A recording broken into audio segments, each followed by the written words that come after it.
তোমরা সকলকে স্বাগত জানাই Bengali job five YouTube channel. প্রায় 32 দিন পর আবার ফিরে এসেছি তোমাদের জন্য নতুন ভিডিও নিয়ে। অ্যান্ড বেশ কিছুদিন যাবত আমি কোনো ভিডিও আপলোড করিনি, কারণ নিজের কিছু ব্যক্তিগত সমস্যার কারণে। তাই তোমরা যারা এতদিন অপেক্ষা করেছো, তো তোমাদেরকে অনেক অনেক ধন্যবাদ জানাই। অ্যান্ড এবার থেকে চেষ্টা করব আমি কনসিস্টেন্ট ভিডিও আপলোড করার জন্য, কারণ ইউটিউবকে আমি আমার কোনো প্ল্যাটফর্ম ভাবিনি, এটি আমি আমার একটা স্বপ্নের অংশ মনে করি। আর সেই স্বপ্নকে বাঁচিয়ে রেখেছে তোমাদের ভালোবাসা। তাই চলো বেশি কথা না বাড়িয়ে শুরু করি।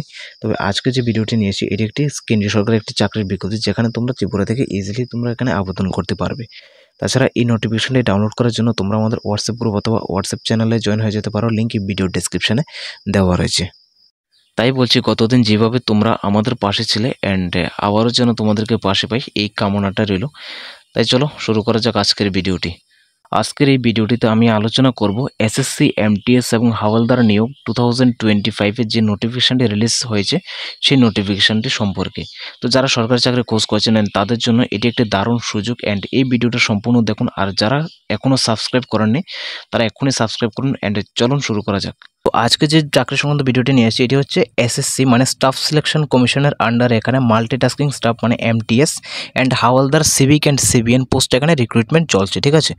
এবং এই এসএসসি অর্থাৎ মানে স্টাফ সিলেকশন কমিশন গত 26শে জুন মানে পরশু দিন 26শে জুন 2025 তারিখে অফিসিয়াল নোটিফিকেশন প্রকাশ করেছে এমটিএস এবং হাওলদার পদের জন্য, যেখানে অনেকগুলি ভ্যাকেন্সি রাখা রয়েছে। তবে এর মধ্যে এমটিএসের জন্য কোনো ভ্যাকেন্সি উল্লেখ করেনি। তবে সিভিক এবং সিভিএন যে হাওলদার রয়েছে সেই হাওলদারের জন্য টোটাল 1075টি মতন ভ্যাকেন্সি রিলিজ করা হয়েছে। এবং এমটিএসের জন্য খুব ভালো ভ্যাকেন্সি আসে, প্রত্যেক বছর প্রায় কমসে কম 4 থেকে 5,000-এর উপরে এখানে ভ্যাকেন্সি আসে এমটিএস অল ওভার ইন্ডিয়াতে, ঠিক আছে। তো এক্ষেত্রে তোমরা যারা ত্রিপুরা ক্যান্ডিডেট রয়েছে, ত্রিপুরার যে কোনো ডিস্ট্রিক্ট থেকে তোমরা ইজিলি আবেদন করতে পারবে, ঠিক আছে। তো আজকের ভিডিওটিতে আমি টোটাল 8টি টপিক নিয়ে আমি আলোচনা করবো এই ভিডিওর। প্রথমত আমি নোটিফিকেশন ডিটেলস অ্যান্ড পোস্টের নেম এবং প্রত্যেকটি পোস্টে কী কী দায়িত্ব এবং সাথে যোগ্যতা, আবেদন প্রক্রিয়া, পরীক্ষার পদ্ধতি, সিলেবাস এবং কিছু গুরুত্বপূর্ণ টিপস, এবং তার পাশাপাশি আমি আলোচনা করব কিছু ইম্পর্টেন্স গাইড বুক যেগুলো এমটিএস পরীক্ষার জন্য বেস্ট বুকস বলে আমি তোমাদের রিকমেন্ড করবো। অ্যান্ড এগুলোর লিঙ্ক আমি ভিডিও ডেসক্রিপশনে দিয়ে থাকবো। যদি কেউ তোমরা বাই করতে চাও তাহলে ভিডিও ডেসক্রিপশনে গিয়ে তোমরা ওই লিঙ্কে গিয়ে সরাসরি তোমরা বাই করতে পারবে, ঠিক আছে।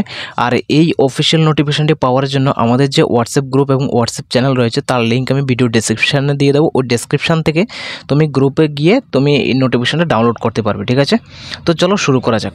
তো প্রথমে যেটা রয়েছে সেটা হচ্ছে নোটিফিকেশন ডিটেলস, ঠিক আছে। নোটিফিকেশন ডিটেলসের মধ্যে তোমরা এখানে দেখতে পাচ্ছ প্রথম লেখা রয়েছে এখানে টেবিলের মধ্যে dates for submission of online application, মানে ফর্ম ফিল আপ ডেটটা রাখা রয়েছে এখানে 26 জুন থেকে শুরু করে 24শে জুলাই পর্যন্ত তোমাদের ফর্ম ফিল আপ চলবে, ঠিক আছে। লাস্ট ডেট হচ্ছে 24শে জুলাই। এবং অনলাইনে তোমাদের ফি পেমেন্ট করার, ঠিক আছে, ফর্ম ফিল আপ করতে গেলে একটা ফি লাগে, সেই ফিটা পেমেন্ট করার লাস্ট ডেট রাখা রয়েছে 25শে জুলাই পর্যন্ত, ঠিক আছে। অ্যান্ড তারপর বলা হচ্ছে তোমাদের ফর্ম ফিল আপের যদি কোনো ভুল হয়ে থাকে সেটা কারেকশন করার ডেট দেওয়া হয়েছে 29শে জুলাই থেকে 31শে জুলাই পর্যন্ত, ঠিক আছে। আর তোমাদের যে পরীক্ষাটা হবে কম্পিউটার বেসড এক্সাম, সেটা হচ্ছে 20 সেপ্টেম্বর থেকে 24শে অক্টোবরের মধ্যে তোমাদের পরীক্ষাটা হবে, ঠিক আছে। এবং তারপর যদি তোমাদের কোনো কোয়ারি থাকে তাহলে নিচে দেওয়া যে টোল ফ্রি নাম্বারটা রয়েছে সেই টোল ফ্রি নাম্বারে গিয়ে তোমরা এখানে যদি কোনো কোয়ারি থাকে তাহলে সেটা সলভ করতে পারবে, ঠিক আছে, বা জানতে পারবে। এবার আসি যে পোস্টে, সেই পোস্টের দায়িত্বটা কী হবে বা কোথায় তোমাদের পোস্টিং হবে, ঠিক আছে। প্রথমে বলে রাখি মাল্টিটাস্কিং স্টাফ, ঠিক আছে। মাল্টিটাস্কিং স্টাফ এটা হচ্ছে গ্রুপ সি একটি পোস্ট। সেই গ্রুপ সি পোস্টের জন্য তুমি অল ওভার ইন্ডিয়ার যে সমস্ত গভর্নমেন্ট অফ ইন্ডিয়ার আন্ডারে যে অফিসগুলো রয়েছে বাট বিভিন্ন যে ডিপার্টমেন্টগুলো রয়েছে সেই বিভিন্ন ডিপার্টমেন্টে তোমাদের এখানে পোস্টিং হবে, ঠিক আছে। আর যারা হাওলদার পোস্ট আবেদন করবে তারা কিন্তু সিভিক আর সিভিএন ডিপার্টমেন্টে তোমাদের এখানে নিয়োগটা করা হবে। তো সিভিক মানে হচ্ছে central board of indirect tax and custom, মানে তোমাদের ইনকাম ট্যাক্স অফিসে বিভিন্ন অফিসে তোমাদের পোস্টিং হবে। অ্যান্ড নেক্সট হচ্ছে সিবিএন। সিবিএন হচ্ছে central bureau of narcotics. Central bureau narcotics মানে হচ্ছে বিভিন্ন নার্কোটিক্স যে অফিসগুলো রয়েছে অল ওভার ইন্ডিয়াতে অ্যান্ড মিনিস্ট্রি অফ ফাইন্যান্সের আন্ডার সেই নার্কোটিক্স অফিসে তোমাদের কিন্তু এখানে জব পোস্টিংটা হবে, ঠিক আছে। এটা হচ্ছে এমটিএস অ্যান্ড হাওলদারের জব পোস্টিংয়ের ডিটেলস। তারপর আমরা আলোচনা করব তোমাদের ভ্যাকেন্সি নিয়ে, যেখানে ভ্যাকেন্সি বলা হচ্ছে মাল্টিটাস্কিং স্টাফের জন্য কোনো ভ্যাকেন্সি এখনও দেওয়া হয়নি, সেটা এখনও কালেক্টেড চলছে। অ্যান্ড হাওলদার অ্যান্ড সিভিক সিভিএনের জন্য প্রায় 1075টি মতন ভ্যাকেন্সি রাখা রয়েছে, ঠিক আছে। এবার এখানে তোমাদের রিজার্ভেশন থাকছে, যেমন এসসি, এসটি এবং ওবিসি এবং সাথে ইডাব্লিউএস ক্যান্ডিডেট এবং সাথে এক্স সার্ভিসম্যান এবং পিডাব্লিউবিডি মানে পার্সোনাল উইথ বেঞ্চমার্ক ডিসেবিলিটি, তো তাদের জন্য এখানে রিজার্ভেশন থাকছে, ঠিক আছে, গভর্নমেন্টের রুলস অনুসারে। এজ লিমিট কাউন্ট করা হবে এই কার্ডে 2025 থেকে, ঠিক আছে। অ্যান্ড তোমাদের এমটিএস পোস্টে যারা আবেদন করবে তাদের বয়স হতে হবে 18 থেকে 25-এর মধ্যে, আর যারা হাওলদার সিভিক সিভিএন পোস্টে আবেদন করবে তাদের বয়স হতে হবে 18 থেকে 27-এর মধ্যে, ঠিক আছে। তাহলে তুমি এখানে হাওলদার সিভিক বা সিভিএন অ্যাপ্লাই করতে পারবে। অ্যান্ড এজ রিল্যাক্সেশন দেওয়া রয়েছে এসসিএসটির জন্য 5 বছর এবং ওবিসিদের জন্য 3 বছরের রিল্যাক্সেশন দেওয়া রয়েছে, ঠিক আছে। আর বাকিটা তোমরা একবার রিড করে নেবে। তারপর আমরা দেখাচ্ছি এডুকেশনাল কোয়ালিফিকেশন। দেখো এবার যারা নতুন মাধ্যমিক পরীক্ষা দিয়েছো তাদের জন্য এটা কিন্তু বেস্ট অপরচুনিটি, তাদের লাইফে একদম ফার্স্ট গভর্নমেন্ট জব প্রেফারেন্সটা রয়েছে আমার তরফ থেকে, সেটা এসএসসি এমটিএস, ঠিক আছে। এসএসসি এমটিএস বা হাওলদার। তো তোমরা এখানে কিন্তু আবেদন করতে পারবে, শুধুমাত্র মাধ্যমিক পাশ হলেই চলবে, ঠিক আছে। তো যারা মাধ্যমিকে কমসে কম 34% পেয়েছো তারাও এখানে অ্যাপ্লাই করতে পারবে। তারপর আমরা এখানে দেখাচ্ছি হাউ টু অ্যাপ্লাই, কীভাবে তোমরা অ্যাপ্লাই করবে। দেখো অ্যাপ্লাইয়ের জন্য এখানে এসএসসি যে অফিসিয়াল ওয়েবসাইটে রয়েছে ssc.gov.in, সেই অফিসিয়াল ওয়েবসাইটে গিয়ে তোমাদের আবেদন করতে হবে, ঠিক আছে। আর যাদের আগে রেজিস্ট্রেশন নেই তারা নতুন করে রেজিস্ট্রেশন করে তারপর ফর্ম ফিল আপ করতে পারবে, ঠিক আছে। আর যাদের আগের থেকে রেজিস্ট্রেশন রয়েছে তারা ওই রেজিস্ট্রেশন নাম্বার দিয়ে তোমরা অ্যাপ্লাই করে নিতে পারবে, ঠিক আছে। এবং সেটাকে বলা হয় ওটিআর, এবং ওয়ান টাইম রেজিস্ট্রেশনে হয়, ঠিক আছে। একটা মোবাইল নাম্বার দিয়ে ওয়ান টাইমে রেজিস্ট্রেশন হয়ে থাকে। এবার আসছে তোমার অ্যাপ্লিকেশন ফি। দেখো অ্যাপ্লিকেশন ফি এখানে রাখা রয়েছে 100 টাকা রাখা রয়েছে শুধুমাত্র জেনারেল এবং ইডাব্লিউএস এবং ওবিসি ক্যান্ডিডেটদের জন্য, শুধুমাত্র 100 টাকা তোমাদের ফর্ম ফিল আপের টাকা রাখা রয়েছে, ঠিক আছে। এবং যারা ওমেন, যারা এসসি এসটি এবং পিডাব্লিউবিডি এবং এক্স সার্ভিসম্যান তাদের জন্য কোনো রকমের পেমেন্ট লাগবে না, ঠিক আছে। আর যারা পেমেন্ট করবে তোমাদের পেমেন্টের সুবিধা রয়েছে, ইউপিআই রয়েছে, নেট ব্যাঙ্কিং রয়েছে, master card, Maestro and RuPay debit card রয়েছে, ঠিক আছে। অ্যান্ড তোমাদের পেমেন্ট করার লাস্ট ডেট হচ্ছে 25 জুলাই 2025, ঠিক আছে। তো যারা পেমেন্ট করবে না তারা কিন্তু অটোমেটিক ইনকমপ্লিট হয়ে যাবে ফর্মটা এবং সেটা পরবর্তীতে রিজেক্ট হয়ে যাবে, ঠিক আছে। তো অবশ্যই তোমাদের পেমেন্ট করতে হবে, ঠিক আছে, না হলে ফাইনাল অ্যাপ্লিকেশন সাবমিট হবে না। এবার আসা যাক এক্সামিনেশন সেন্টারের বিষয়ে। এক্সামিনেশন সেন্টার আমাদের ত্রিপুরাতে রয়েছে, আগরতলাতে রয়েছে। তোমরা এখানে 5 নম্বর যে কলামসটা রয়েছে এটার মধ্যে তোমরা একদম লাস্ট মাঝখানে যে টেবিলটা রয়েছে সেটার মধ্যে দেখো লাস্ট লেখা রয়েছে নাগাল্যান্ড অ্যান্ড ত্রিপুরা, ঠিক আছে। তো নাগাল্যান্ডের পরে এখানে লেখা রয়েছে ত্রিপুরা। তো ত্রিপুরার জন্য এখানে বাম দিকে যে বক্সটা রয়েছে এটার মধ্যে নিচে দেখো এখানে আগরতলা লেখা রয়েছে, ঠিক আছে। একটা কোড নাম্বার রাখা হচ্ছে 5601। সেই আগরতলাতে তুমি এখানে এক্সাম সেন্টার রাখতে পারবে, ঠিক আছে। এখানে তুমি পরীক্ষা দিতে পারবে, কোনো সমস্যা নেই পরীক্ষা সেন্টারের জন্য। এবার আসা যাক এক্সামিনেশনের বিষয়। দেখো এক্সামিনেশন তোমাদের এমটিএস পোস্টে যারা আবেদন করবে তাদের মধ্যে শুধু কম্পিউটার বেসড এক্সামিনেশনটা দিলে হবে, ঠিক আছে। এটা ছাড়া আর কোনো রকমের এক্সামিনেশন নেই, ঠিক আছে। শুধুমাত্র কম্পিউটার বেসড এক্সাম একটা হবে। আর যারা হাওলদার পোস্টে আবেদন করবে তাদের ক্ষেত্রে কম্পিউটার বেসড এক্সাম হবে, সাথে পিইটি হবে, তারপর পিএসটি টেস্ট করা হবে, ঠিক আছে। আর তোমাদের যে পরীক্ষা হবে সেটা কিন্তু বাংলা ভাষায় পরীক্ষা হবে, তোমরা বাংলাতে পরীক্ষা দিতে পারবে। এবং এই পরীক্ষা নেগেটিভ মার্কিং থেকে থাকে, সেটা হচ্ছে 0.25 অ্যাপ্রক্স, ঠিক আছে।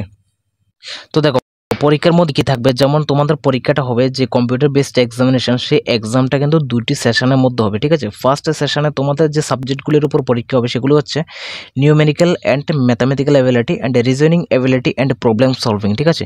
এর মধ্যে প্রায় 20টি করে কোশ্চেন আসবে, প্রত্যেকটি কোশ্চেন 3 মার্কস করে। তো ম্যাক্সিমাম মার্কস থাকবে তোমাদের 60 নম্বরে, ঠিক আছে। যেমন নিউমেরিক্যাল এবং ম্যাথামেটিক্যাল অ্যাবিলিটির জন্য 20টি প্রশ্ন থাকবে 60 নম্বর, টাইম থাকবে তোমাদের 45 মিনিট, ঠিক আছে। তো এইভাবে সেশন 2টাও কমপ্লিট হবে, ঠিক আছে। সেশন 2-র মধ্যে পার্ট রয়েছে জেনারেল অ্যাওয়ারনেস মানে জিকে যেটাকে বলা হয়, অ্যান্ড ইংলিশ ল্যাঙ্গুয়েজ থাকবে, ঠিক আছে। এখানে 25টি কোশ্চেন থাকবে 75 নম্বরের, ঠিক আছে। তো এটা হচ্ছে যারা এমটিএস পরীক্ষা দেবে তাদের জন্য, আর যারা হাওলদার পরীক্ষা দেবে তাদের জন্য কিন্তু সেম সিলেবাস, ঠিক আছে। এবার আসছে যারা হাওলদার বা সিভিক বা সিভিএন পোস্ট আবেদন করবে তাদের পিইটি কী হবে। পিইটি হচ্ছে ফিজিক্যাল এফিসিয়েন্সি টেস্ট। তো ফিজিক্যাল এফিসিয়েন্সি টেস্টের মধ্যে তোমাদের কোনো রানিং হবে না, শুধুমাত্র ওয়াকিং হবে। মেলসদের জন্য বা জেন্টসদের জন্য তোমাদের ওয়াকিং হবে 1600 মিটার 15 মিনিটসের মধ্যে, এবং ফিমেলদের জন্য 1 কিলোমিটার রানিং হবে, 1 কিলোমিটার ওয়াকিং হবে 20 মিনিটসের মধ্যে, ঠিক আছে। তারপর আসছে তোমাদের পিএসটির জন্য এখানে হাইটে চাওয়া আছে অল ওভার ইন্ডিয়াতে 157.5 সেন্টিমিটার মেলসদের জন্য, অ্যান্ড চেস্ট হবে 81 সেন্টিমিটার, ঠিক আছে। সেটাকে ফুলিয়ে এক্সপেন্সেশন যেটাকে বলা হয় সেটাকে ফুলিয়ে আরও 5 সেন্টিমিটার বাড়াতে হবে। আর ফিমেলদের জন্য হাইটে চাওয়া হচ্ছে 152 সেন্টিমিটার, এবং তাদের রিল্যাক্সেশন দেওয়া হচ্ছে যারা গারওয়ালিস, আসামনিস এবং গোর্খাস মেম্বার্স হচ্ছে তাদের ক্ষেত্রেও সেম, মানে যারা Garhwalis, Assamese and Gorkhas and schedule tribe তাদের মেলস এবং ফিমেলসদের জন্য এখানে 5 সেন্টিমিটার করে তোমাদের রিল্যাক্সেশন দেওয়া রয়েছে মেলসদের জন্য, আর 2.5 সেন্টিমিটার রিল্যাক্সেশন দেওয়া হচ্ছে ফিমেলদের জন্য। সেম এখানে ওয়েটের ক্ষেত্রে ফিমেলদের জন্য এখানে প্রায় 2 কেজি তোমাদের রিল্যাক্সেবল দেওয়া রয়েছে Assam and Gorkhas and schedule tribe ক্যান্ডিডেটদের জন্য, ঠিক আছে, তাও ফিমেলদের জন্য। তারপর এখানে তোমাদের যে ভ্যাকেশন মার্কসটা রাখা রয়েছে সিবিটি এক্সামের, সেখানে ইউআর এর জন্য 30% মার্কস অবশ্যই তোমাদের 30% যদি থেকে থাকে তাহলে তুমি কোয়ালিফাই হবে, ঠিক আছে। আর ওবিসি এবং ইডাব্লিউএস এর জন্য 25% এবং বাকি যে আদার্স ক্যাটাগরি রয়েছে তাদের জন্য 20% রাখা রয়েছে, ঠিক আছে। তো মানে হচ্ছে 100-র মধ্যে তুমি যদি 30 পাও তাহলে ইউআররা কোয়ালিফাই, আর ওবিসি ইডাব্লিউএস এর মধ্যে সেম 100-র মধ্যে যদি 25 পাও তাহলে তোমরা কোয়ালিফাই, ঠিক আছে। আমি অ্যাপ্রক্স 100 ধরে তোমাদের ক্যালকুলেশনটা দেখালাম, ঠিক আছে। তো এবার আমি তোমাদের যে পরীক্ষা হবে সেই পরীক্ষার সিলেবাস সংক্রান্ত বিষয়ে একটু বিস্তারিত আলোচনা করে দিচ্ছি, ঠিক আছে। তো সবার প্রথমে এখানে যে নিউমেরিক্যাল অ্যান্ড ম্যাথমেটিক্যাল এবিলিটি থাকবে, এর মধ্যে কি কি অঙ্ক তোমাদের করতে হবে, ঠিক আছে। যেমন whole numbers, LCM and SCM, decimals and fraction and relationship between numbers and fundamental arithmetic operations and BODMAS, percentage, ratio and proportion, work and time, direct and inverse and proportion and average and simple interest, profit and loss, discount, area and perimeter, and basic geometric figures and distance and time, line and angles, এগুলো তোমাদের করতে হবে, ঠিক আছে। তারপর তোমাদের রিজনিংয়ের মধ্যে যেগুলো ফলো করতে হবে সেটি হচ্ছে তোমার alpha numeric series and coding decoding, analogy, following direction and similarities and difference, jumbling and problem solving analysis and non verbal reasoning based diagram and calculation, calendar and clock, এই সমস্ত বিষয়গুলো তোমাদের ফলো করতে হবে রিজনিংয়ের মধ্যে, ঠিক আছে। আর জেনারেল অ্যাওয়ারনেসের মধ্যে কী কী ফলো করবে সেগুলো হচ্ছে তোমাদের and history, geography, art and culture, civic, economics, এই পার্টগুলো ফলো করবে। সাথে general science, environmental studies up to 10 standard, ঠিক আছে। তোমরা 1 থেকে 10 পর্যন্ত যেগুলো general science and environmental studies পড়েছো ওইগুলো তোমাদের ফলো করতে হবে, ঠিক আছে।